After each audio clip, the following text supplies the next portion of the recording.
السلام علیکم ورحمۃ اللہ تعالی وبرکاتہ۔ الحمد للہ رب العالمین والصلاة والسلام علی سید الانبیاء والمرسلین وعلی آلہ الطیبین الطاہرین واصحابہ الاکرمین اجمعین۔ فقد قال اللہ تعالی فی شأن حبیبہ الکریم ان اللہ وملائکتہ یصلون علی النبی یا ایہا الذین آمنوا صلوا علیہ وسلموا تسلیما۔ اللہم صلی علی سیدنا و مولانا محمد وعلی آلہ واصحابہ افضل صلواتک وعدد معلوماتک وبارک وسلم صلاۃ و سلاما علیک یا رسول اللہ صلی اللہ تعالی علیہ وسلم۔ محترم ناظرین کرام، بزم طلباء قدیم و محبان جامع نظامیہ کی جانب سے ہفتہ واری یہ پروگرام درس ہشت بہشت راہ سلوک و تزکیہ نفس کے نام سے آپ کی خدمت میں پیش کیا جاتا ہے، جس میں خواجگان چشت کے مبارک ملفوظات کو سننے سنانے کی سعادتیں اور برکتیں ہم حاصل کرتے ہیں۔ اور یاد رہے کہ ابھی ہم کتاب انیس الارواح سے سلسلہ وار مجالس پڑھنے کی برکتیں حاصل کر رہے تھے۔ یاد رہے کہ انیس الارواح یہ مجموعہ ہے حضرت خواجہ عثمان ہرونی رحمۃ اللہ تعالی علیہ کے مبارک ملفوظات کا، اور ان ملفوظات کو جمع فرمایا ہے حضور خواجہ خواجگان خواجہ معین الدین حسن چشتی سنجری اجمیری غریب نواز رحمۃ اللہ تعالی علیہ نے، اور ہم اسی کتاب سے استفادہ کر رہے تھے کہ مجلس پنجم کے ابتدائی اقوال اور ارشادات اور ملفوظات ہم نے سننے سنانے کی برکتیں حاصل کی ہیں، اور اس کے آگے ہم پڑھتے ہیں کہ مجلس پنجم دراصل صدقہ دینے کے احکام کے بارے میں منعقد ہے، اور ہم نے حضرت خواجہ ابراہیم بن ادہم رحمۃ اللہ تعالی علیہ کے اس ارشاد پاک تک سنا تھا کہ 1 درم صدقہ دینا 1 سال کی عبادت سے بہتر ہے، اور غلام آزاد کرنے سے بھی زیادہ فضیلت والا ہے۔ اس ارشاد مبارکہ پر ہم نے گزشتہ درس پر کو اختتام تک پہنچایا تھا،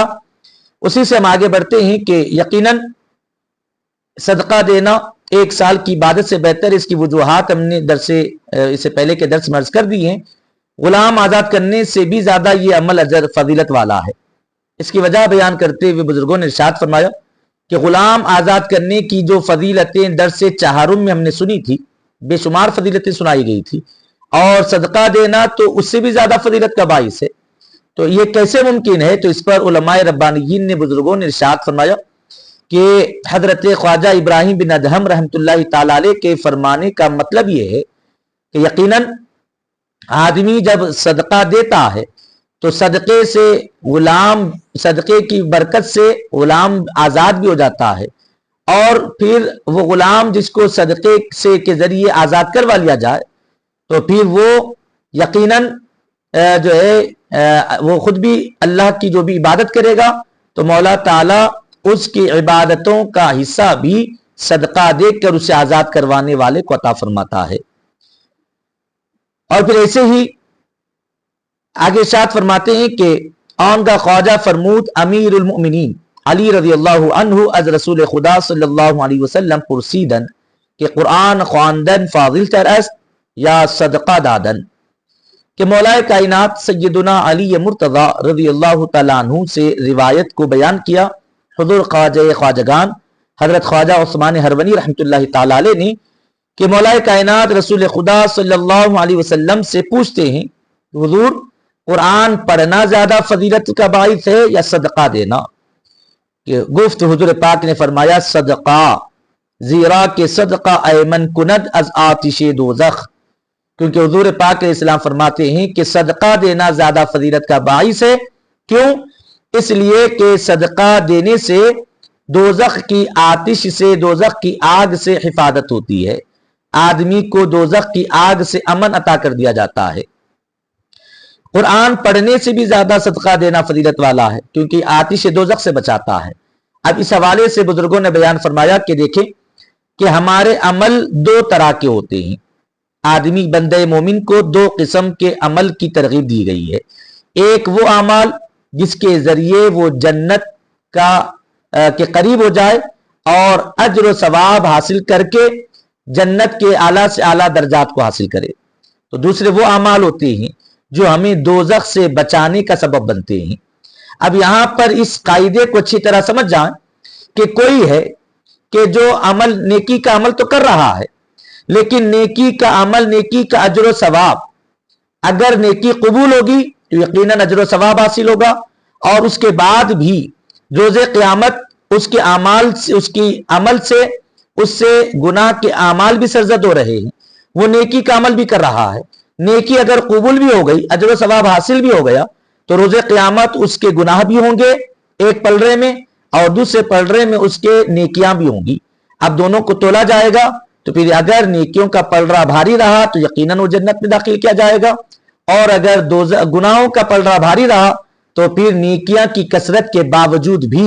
گناہوں کی اس سے زیادہ کثرت کی وجہ سے وہ دوزخ میں ڈالا جائے گا۔ اسی لیے بزرگوں نے سکھایا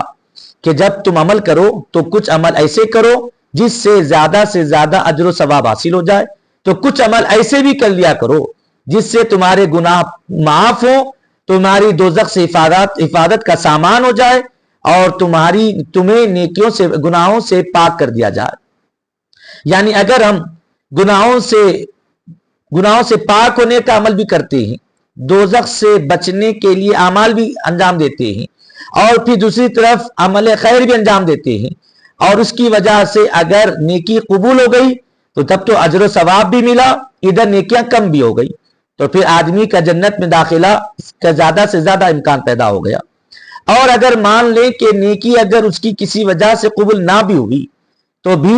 گناہوں سے بچنے، گناہوں سے پاک ہونے والے عمل جیسے کہ صدقہ دیا، دوزخ کی آگ سے حفاظت ہوگی، تو جب یقیناً دوزخ کی آگ سے محفوظ کر دیا جائے گا تو پھر کون سی جگہ اس کو داخل کیا جائے گا؟ یقیناً نعمتوں والی جنت میں داخل کیا جائے گا۔ آپ سمجھیں بات کو کہ کس طریقے سے بزرگوں نے ہماری تربیت فرمائی ہے۔ اگر ہم گناہوں سے پاک ہونے، دوزخ سے بچنے کے عمل نہیں کر رہے، نیکیاں بھی انجام دے رہے، اور انسانی فطرت کے مطابق ہم سے گناہ بھی سرزد ہو رہا ہے، وہاں دونوں کو تولا جائے گا، اور نہیں بتا سکتے کہ ہمارے اعمال قبول ہوئے کہ نہیں ہوئے۔ گناہ آدمی کرتا ہے تو وہاں پر تو یقیناً اس کے نام اعمال میں گناہ کرنے کے بعد اس کے لیے گناہ لکھ دیا جاتا ہے۔ گناہ کرنے تک تو نہیں لکھا جاتا، گناہ کرنے کے بعد بھی ایک وقت تک مہلت دی جاتی ہے، اس کے بعد بھی وہ توبہ نہیں کرتا تو گناہ ضرور لکھ دیا جاتا۔ لیکن نیکی کا عمل ایسا ہے کہ نیکی بندہ کرے تو پھر اس کے بعد اللہ کی ذات سے امید رکھے، رسول پاک علیہ الصلاۃ والتسلیم کی ذات سے امید شفاعت رکھے۔ اگر اللہ اور اس کے رسول کی بارگاہ سے رحمت اور شفاعت کی بھیک نصیب ہو اور نیکی قبول ہو جائے تو اجر و ثواب ملے گا، جنت میں داخل ہوگا۔ اگر نیت کی درستگی نہ ہو، یا پھر اس کے جو تقاضے ہیں، پاکی وغیرہ کے تقاضے پورے نہ ہوئے ہوں، کسی کو کوئی وجہ رہ گئی ہو، تو اگر عمل قبول نہیں ہوگا تو یہاں گناہ بڑھ جائیں گے، جب تو وہ دوزخ میں ڈال دیا جائے گا۔ اسی لیے ہمارے اکابرین نے بڑے ہی مضبوط راستے ہم کو عطا فرمائے، کہا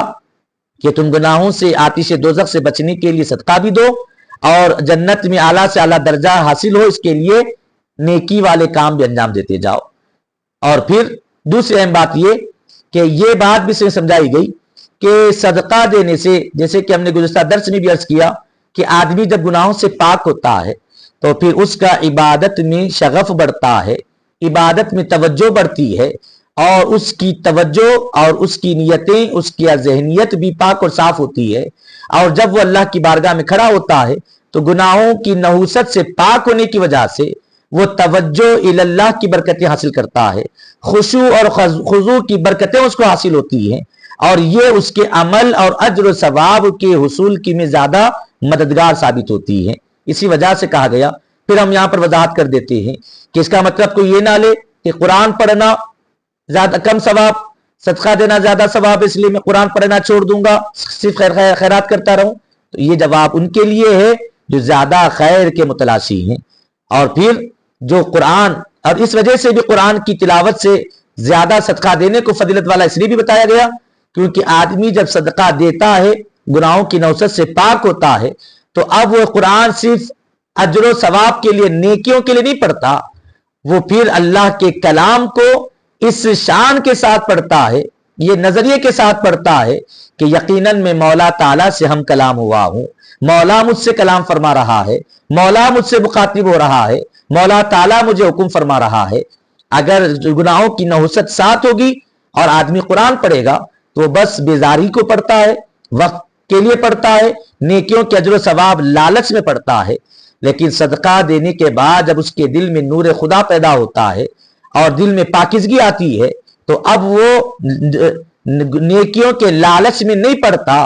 بلکہ نیکیوں کو قبول کرنے والے پروردگار کی محبت میں پڑھتا ہے۔ اسی لیے تو فرمایا گیا کہ قرآن پڑھنے سے زیادہ بہتر فضیلت والا صدقہ دینا ہے۔ تو یہ عمل ان کے لیے جو قرآن کی تلاوت چھوڑتے نہیں ہیں، بلکہ ان کو طریقہ سکھایا جا رہا ہے کہ قرآن پڑھنے سے پہلے صدقہ دو پھر قرآن پڑھو، تاکہ تمہارے لیے زیادہ سے زیادہ فضیلت کا باعث ہو جائے۔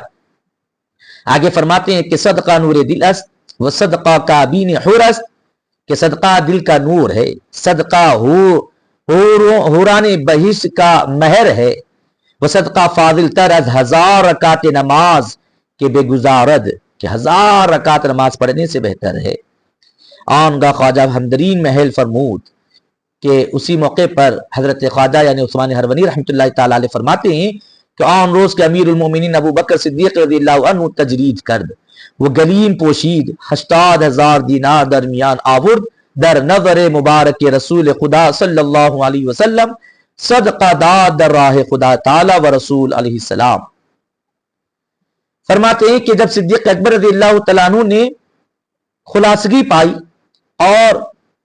ٹاٹ لپیٹ لیا اور پھر 80,000 دینار جو ہے اللہ کی راہ میں اللہ کے رسول کی بارگاہ میں پیش کر دیے، رسول علیہ السلام گفت کہ اے ابو بکر ذخیرہ دنیا کے بے آن میسر نیست۔ حضور نے فرمایا کہ اے ابو بکر صدیق رضی اللہ تعالیٰ عنہ کہ دنیا کی نعمتیں، دنیا کا ذخیرہ اس مال کے بغیر حاصل نہیں ہو سکتا۔ 80,000 دینار تم نے رائے خدا میں دے دیے، اپنے جسم کا لباس تک تم نے رائے خدا میں دے دیا، تو پھر چھوڑا اپنے لیے کیا ہے؟ کیونکہ دنیا کی نعمتیں اور ذخیرہ تو یہ اسی مال سے حاصل ہوگا۔ تمہارے پاس مال ہوگا تو لباس کی خرید سکو گے، مال ہوگا تو غذا خرید سکو گے، مال ہوگا تو تمام اسباب حاصل کر سکو گے۔ مال ہی نہیں ہے تو پھر ذخیرے دنیا بیان میسر نیست، اس کے بغیر حاصل نہیں ہو سکتی۔ چیزی برخود داشتے، کوئی چیز اپنے واسطے بھی رکھی ہے۔ گفت اللہ و رسول، تو انہوں نے کہا اللہ اور اس کے رسول نے، میں نے اپنے اور اپنے اہل و عیال کے لیے اللہ اور اس کے رسول کو چھوڑا ہے۔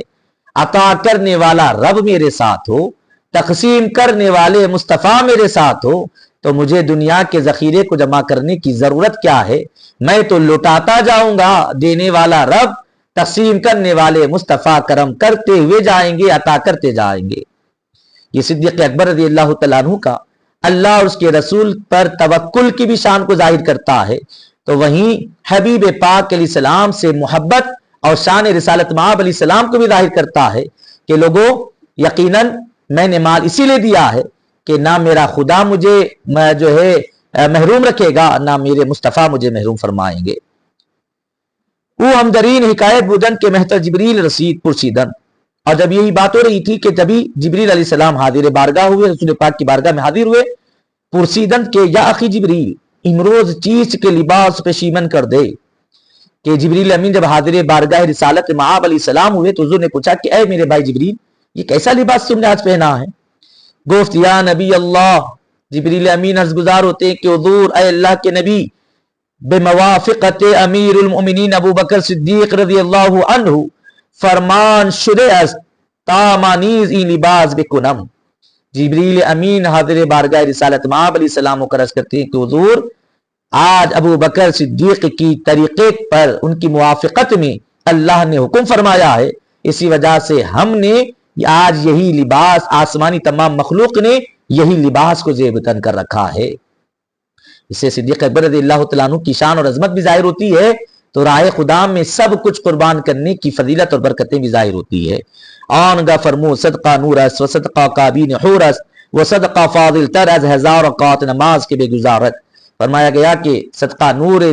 دل کا نور ہے، صدقہ حور کا مہر حور ہے، صدقہ 1000 رکعت نماز پڑھنے سے زیادہ بہتر ہے۔ آن کا خواجہ فرمود کہ صدقہ دادن مر نماز کنندے را فاضل ترست کہ صدقہ دہندے صدیق است وہ دوست خدای عز و جل است۔ اسی موقع پر حضرت خواجہ عثمان ہرونی رحمۃ اللہ علیہ فرماتے ہیں کہ صدقہ ادا کرنا، صدقہ دینا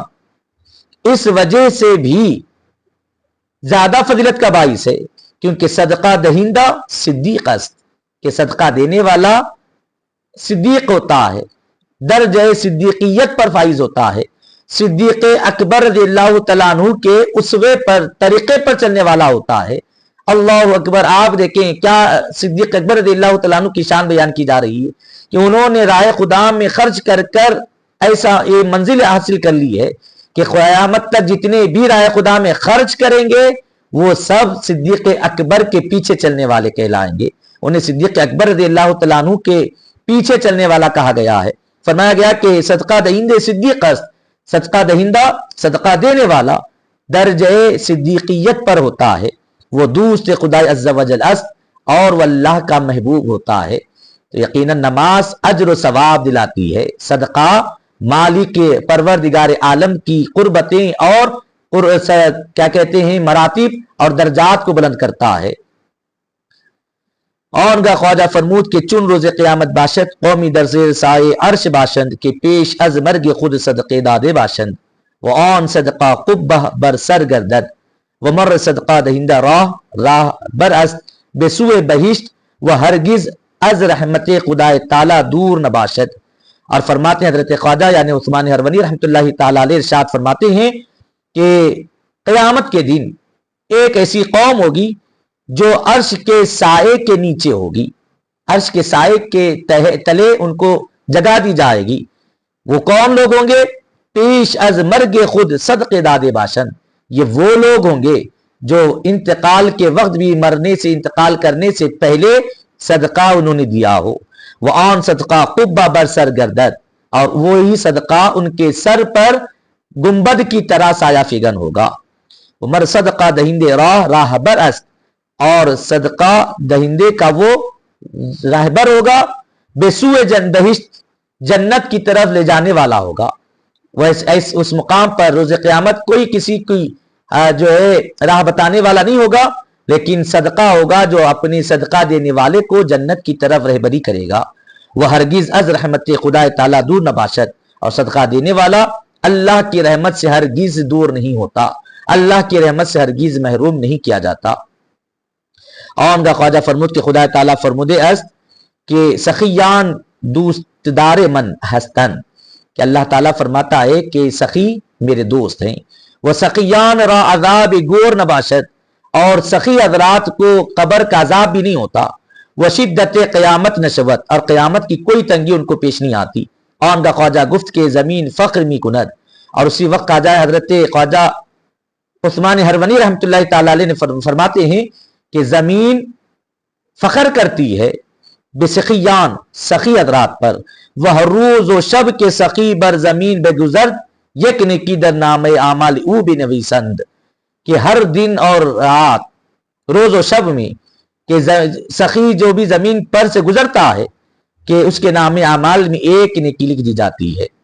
اور ان کا خواجہ گفت کے سخیان 1000 سال پیش از ہمیں مردم بوئے بہشت یابند، وہ ہر روز ثواب پیغمبری بے نام ایشان بنویسند۔ فرماتے ہیں حضرت خواجہ عثمان ہرونی رحمۃ اللہ علیہ کہ سخی جو ہوتا ہے وہ عام بندوں سے، عام لوگوں سے 1000 سال پہلے ہی سے جنت کی خوشبو اس تک پہنچ جاتی ہے، وہ جنت کی مہک حاصل کرنے لگتا ہے۔ وہ ہر روز ثواب پیغمبری بے نام ایشان بنویسند، اور پیغمبری ثواب اس کے نام اعمال میں لکھا جاتا ہے۔ آن کا سخندر آن افتاد بود کی اولیاء خدا نفس خود را 10 سال بے آرزو نہ رسانی دے اند، کہ اسی کے ساتھ آپ نے ارشاد فرمایا در آن افتاد بود کی اولیاء خدا نفس خود را 10 سال بے آرزو نہ رسانی دے اند، کہ اولیاء اللہ اپنے نفس کو، اولیاء خدا اپنے نفس کو 10 سال تک ان کی نفس کی خواہش اور آرزو کو پورا نہیں کیا کرتے۔ وہ اپنی نفس کشی فرماتے ہیں، اپنی نفس کی خواہشات کے پیچھے نہیں بھاگتے بلکہ نفس کو پابند کرتے ہیں۔ چنانکہ می آرند خدمت خواجہ ابو طراب زاہد را بس سال آرزوئے نان تنگ و بیوے مرغ بود کہ حضرت خواجہ ابو طراب نقشبی رحمۃ اللہ تعالی علیہ کی حکایت بیان کرتے ہیں کہ حضرت کو 20 سال سے حضرت کا نفس خواہش کر رہا تھا کہ روٹی اور انڈا کھانے کی نفس خواہش کر رہا تھا. نفس خود را ندات چنانچہ روزی در خاطر مبارک بے گزشت کے ہرچہ امروز بر صدبدان افطار کنم.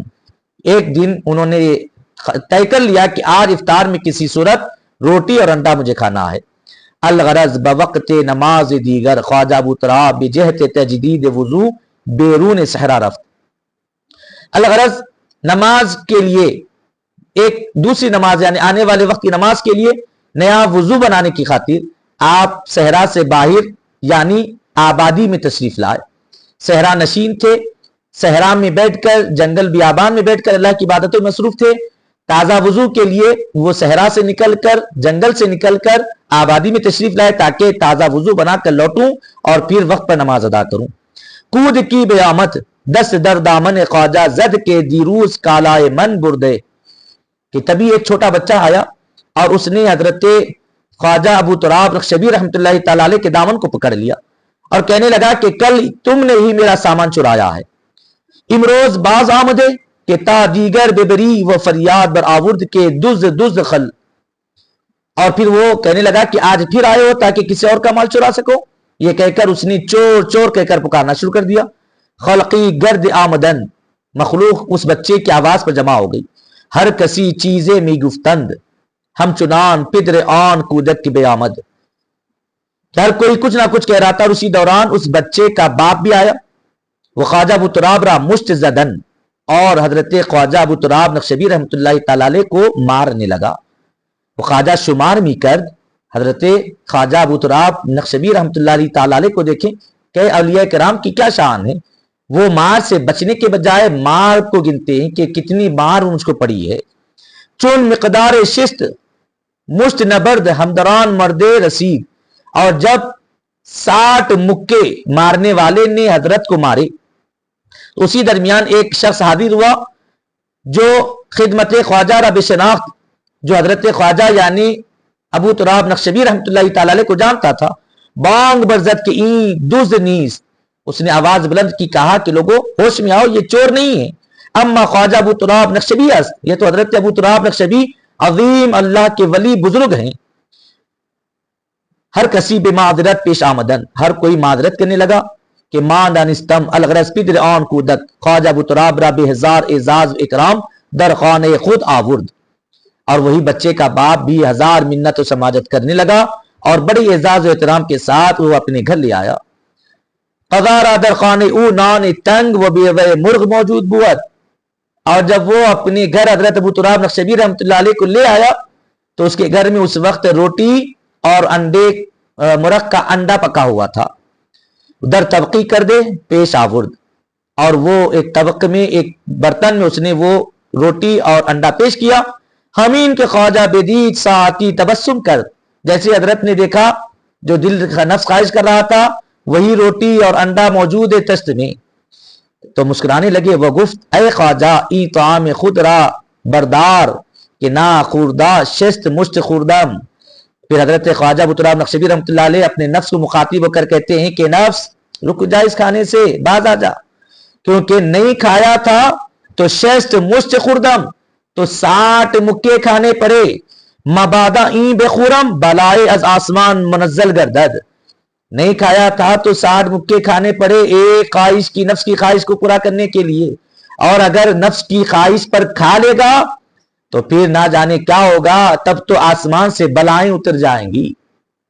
آسمان سے بلائیں نازل ہو جائیں گی. خواہش نفس کو پورا نہیں کیا تھا تو 60 مکے پڑ گئے. خواہش نفس کو پورا کرے گا تو سوچ کیا ہوگا آسمان سے بلا اتر جائے گی. در آن ناچیز کردم اور پھر وہ چیز کو واپس کیا. پس باوجود آرزوئے 20 سالہ 20 سال کے آرزو ہونے کے باوجود نہ خورد وہ ہم چنان از خانہ آن مرد برخاست اور بغیر کھائے ہی اس گھر سے اس آدمی کے مکان سے واپس باہر آ گئے. در مقام خود بے رفت اور اپنے مقام کو واپس ہو گئے. یہ اولیاء کاملین کا نفس کشی کا عالم ہوتا ہے. نفس کی خواہش کو پورا نہیں کرتے، اور اگر کوئی واجہ بنتی ہے تو اپنے نفس کو ہی اس کا مورد الزام ٹھہراتے ہیں، اے نفس تیری خواہش کی وجہ سے یہ نوبت آئی ہے، اور اس سے سبق دیتے ہیں کہ دنیا میں نفس کی خواہش کے پیچھے چلنے، نفس کی خواہش پورا کرنے پر اتنی مصیبتیں ہیں، تو سوچو روز قیامت نفس کی خواہشات کو پورا کرنے والا کتنے اللہ کے عذاب میں ہوگا۔ اسی سے ہم کو نصیحت حاصل کرنے کی ضرورت ہے، اور ہم بڑی تیزی کے ساتھ آگے کے اقوال پڑھتے ہیں اور درس کو مکمل کرتے ہیں۔ تو آنگا خواجہ حکایت ابراہیم خاص رحمۃ اللہ علیہ فرمود کہ 12 سال آرزو انار داست، کہ حضرت خواجہ ابراہیم خاص رحمۃ اللہ علیہ کی قید بیان کرتے ہیں کہ ان کو 12 سال سے انار کھانے کی خواہش تھی، آن زمان کے نقل عیشا نزدیک رسید، اور 12 سال کے بعد جب ان کے پاس انار خریدنے کے لیے کچھ رقم موجود ہوئی، کچھ سامان تھا، بیاوردن پیش خواجہ ابراہیم خاص نہاوند، تو انار لایا گیا، ان کی خدمت پیش کیا گیا۔ خدمت خواجہ انار را بردست گرفت، جب حضرت خواجہ کی خدمت میں ابراہیم خاص علیہ الرحمہ کی خدمت میں انار پیش کیا گیا تو انہوں نے اپنے ہاتھ سے انار پکڑا اور مرد پیش نشستہ بوت پورا داد، اور جو ان کے پاس ایک آدمی بیٹھا تھا اس کے حوالے کر دیا کہ تو بخور، کہ تو کھا لے۔ آن مرد بسد پرسید کے شما چرا نمی خورید کہ تسکین جملہ شود، اس شخص نے کہا کہ آپ کیوں نہیں کھاتے، آپ کی 12 سال کی آرزو تھی، آج وہ آرزو پوری ہو رہی ہے، تو کیوں آپ نے تناول نہیں فرماتے، کیوں آپ ملاحظہ نہیں فرماتے، کیوں آپ اس سے استفادہ نہیں کرتے؟ خواجہ گفت کہ نبایت کے بگوین ابراہیم بوقت نزا انار بخورد، کہ ابراہیم خواص علیہ الرحمہ فرماتے ہیں کہ میں انار کھاؤں اور انار کھاتے کھاتے میرا انتقال ہو جائے، تو میں نہیں چاہتا کہ کوئی مجھے یہ کہہ کر میرا تعارف دے کہ ابراہیم خواص وہ تھے جنہوں نے انار وقت انتقال وہ انار کھا رہے تھے۔ میں چاہتا ہوں کہ جب میرے دنیا سے رخصتی ہو تو میں انار وغیرہ نفس کی خواہش پورا کرنے میں منہمک رہوں، اسے میں نہیں چاہتا، بلکہ چاہتا یہ ہوں کہ اس جہان سے میری رخصتی ہو تو میں اللہ کی عبادت میں رہوں، اللہ اور اس کے رسول کے احکام کو بجا لاتا رہوں۔ اور پھر ہمدرین محل اسی موقع کی مناسبت سے حکایت دیگر فرمود کہ حضرت خواجہ عثمان ہرونی رحمۃ اللہ علیہ کو حکایت بیان کرتے ہیں کہ ابراہیم بن ادھم 40 سال میوہ نہ خورد، کہ 40 سال ابراہیم بن ادھم رحمۃ اللہ علیہ نے کوئی میوہ نہیں کھایا۔ پورا در مکہ پرسیدن کہ شما چرا میوہ نمی خورید، پوچھا گیا جب آپ مکے میں تھے تو آپ میوہ کیوں نہیں کھاتے؟ خدمت خواجہ ابراہیم بن ادھم گفت کہ این زمین لشکریانست از این سبب نمی خوردم، کہ